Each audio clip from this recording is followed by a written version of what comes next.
Insyaallah kita akan membahas pertanyaan masih seputar wudhu. Ini ada pertanyaan dari teman-teman tentang bagaimana hukumnya wudhu di kamar mandi atau wudhu di toilet. Karena tidak semua orang punya ruangan khusus untuk wudhu. Dan memang anehnya kita ini ya. Kita ini kalau bangun rumah ada ruangan untuk mandi, ada ruangan untuk masak, ada ruangan untuk tidur, ada ruangan untuk ngopi. Tapi untuk ibadah yang paling penting sholat, musola enggak ada. Kemudian fasilitas untuk sholat, wudhu juga tidak disediakan khusus. Ini kita kelemahannya. Menyikapi hal itu, maka timbul pertanyaan, kalau wudhunya tidak di ruangan khusus, ya tidak di ruangan khusus untuk wudhu atau enggak punya padasan. Kalau orang Jawa dulu punya padasan ya, gentong yang ada lubangnya di bawah, taruh di halaman untuk minum atau untuk wudhu. Kalau nggak punya seperti itu, adanya kamar mandi, adanya toilet, atau ketika di mall atau di pasar, wudhunya tidak di tempat khusus wudhu, tidak di luar ruangan, tapi di dalam toilet, di dalam kamar mandi, atau di dalam WC kalau bahasa umumnya ya. Kira-kira seperti apa? Sah tidak wudhunya? Kalau ditanya wudhunya sah atau tidak, maka wudhunya sah kalau memang syarat-syarat sahnya wudhu dipenuhi, kemudian hal-hal yang membatalkan wudhu tidak dilakukan, wudhunya sah-sah saja. Tetapi timbul masalah, orang wudhu itu ada sunnah-sunnah dan ada adab. Di antara sunnah-sunnahnya adalah membaca Bismillahirrahmanirrahim di awal wudhu seperti yang sudah dijelaskan. Kemudian nanti ada doa setelah wudhu. Dan ada adab-adab yang diajarkan oleh para ulama. Ada ulama-ulama yang menyusun doa-doa ketika basuh wajah, doa ketika berkumur, doa ketika membasuh tangan, doa ketika membasuh kaki, seperti yang dijelaskan oleh Imam Ghazali dalam kitabnya Bidayatul Hidayah. Jadi memang doa-doa itu tidak diajarkan Rasulullah SAW, tapi orang diajarkan untuk berdoa kapanpun ya. Apalagi kalau doa ini dari para ulama. Lantas bagaimana kita mau membaca doa di dalam kamar mandi? Atau kita mau membaca Bismillahirrahmanirrahim sedangkan di dalam kamar mandi.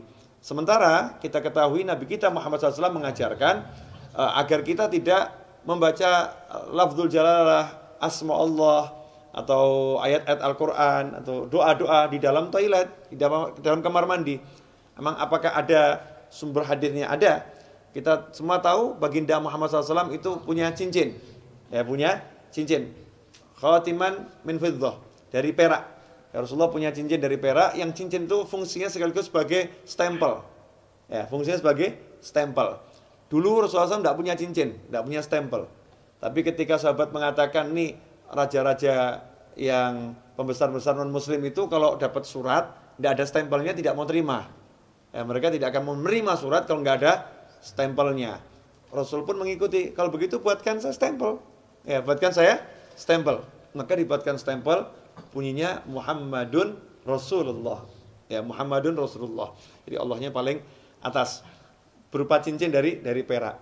Ketika Rasulullah wafat SAW, setelah wafatnya Rasulullah, cincin itu dipakai oleh Sayyidina Abu Bakar As-Siddiq radhiyallahu anhu. Setelah wafatnya Sayyidina Abu Bakar dipakai oleh Sayyidina Umar ibn Khattab. Kemudian dipakai oleh Sayyidina Utsman bin Affan radhiyallahu anhu. Nah, ketika dipakai Sayyidina Utsman, cincin itu jatuh ke Bir Aris, ya, sumur Aris. Ya, kemudian tidak ditemukan lagi. Nah, apa dasarnya? Ketika Rasulullah masuk ke khala, ke tempat buang hajat, Rasulullah selalu melepas cincinnya. Jadi ketika masuk ke tempat buang hajat, Rasulullah SAW selalu melepas cincinnya. Karena di cincinnya itu ada tulisan Muhammadun Rasulullah. Kalau membawa tulisan aja tidak dianjurkan, apalagi mengucapkannya. Ya, membawanya aja tidak dianjurkan, apalagi mengucapkannya. Berdasarkan hadis tersebut, yang diriwayatkan oleh Imam Al-Hakim, ya, dalam kitabnya Al-Mustadrak Al-Sahihain. Di situ beliau menyatakan, anna Rasulullah labisa khatiman naksuhu Muhammadur Rasulullah fakana idza dakhala al-khala wada'ahu. Kata Al-Hakim dalam kitab Al-Mustadrak, Az-Zuhri menyebutkan bahwasanya Rasulullah SAW punya cincin yang tulisannya adalah Muhammadun Rasulullah. Idza dakhala al-khala wada'ahu. Kalau masuk ke khala, ke toilet, Rasulullah SAW selalu melepaskan cincinnya tersebut. Hadits ini sahih menurut syarat Imam Bukhari dan Muslim, tapi tidak dicantumkan dalam kitab hadis Bukhari maupun Muslim. Maka ditulis oleh Al-Hakim dalam kitabnya Al-Mustadrak yang disusulkan, ya hadis-hadis yang diusulkan. Sebetulnya menurut Bukhari dan Muslim sahih, tetapi belum atau tidak dicantumkan dalam kitab Bukhari maupun kitab Muslim. Nah, hadis ini menunjukkan memang kalau masuk kamar mandi jangan bawa tulisan yang mengandung nama Allah atau nama Rasulullah Shallallahu Alaihi Wasallam. Dari sini ulama kemudian mengambil kesimpulan kalau membawa tulisan nggak boleh, apalagi membacanya. Bukan haram ya, tidak boleh dalam arti tidak beradab atau kurang sopan. Karena itu seyukyanya jangan berwudu di toilet, seyukyanya. Cari tempat wudu yang memang betul-betul untuk wudu. Kalau tidak adanya toilet, barulah silahkan wudu di toilet atau di kamar mandi atau di WC.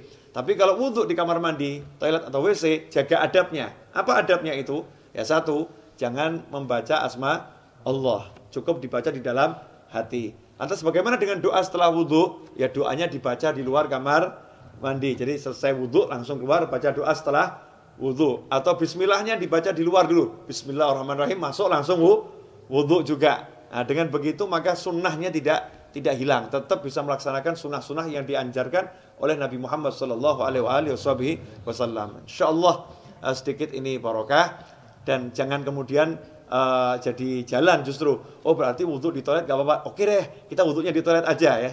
Jangan seperti itu. Usahakan wudu di luar toilet agar bisa melaksanakan banyak sunnah. Kalau memang terpaksa baru berwudu di toilet. Wal afu minkum. Wassalamualaikum warahmatullahi wabarakatuh.